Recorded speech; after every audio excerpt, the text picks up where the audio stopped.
आज आम्ही निघालेलो स्वर्गाच्या वाटेला. जाताना पहिल्यांदा आम्हाला देवप्रयाग लागलं, त्यानंतर पुढे गेल्यानंतर लगेच आपल्याला रुद्रप्रयाग लागतंय. आम्ही रात्री पोहोचणार होतो केदारनाथ मध्ये. त्यात बघितलं की एवढं ट्रॅफिक जाम झालं तर विषयच नाही. कुठे आम्हाला एकदा सोनप्रयाग मध्ये रूम मिळाली, खतरनाक मिळालेली, त्यामुळे लय भारी वाटालतं.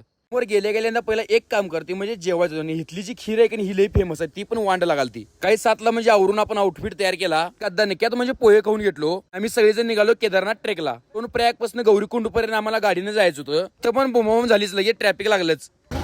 फुल ट्रॅफिक लागलंय, त्यामुळे बुमाबुमच आहे. आम्ही ठरवलं की सोनप्रयाग पासून ट्रेक चालू करायचं, कारण आम्हाला माहित नव्हतं की एवढं हाल होणार आहे. मी एक्स्ट्राचा 8 किलोमीटर चालणार होतो हे माहितच नव्हतं आम्हाला.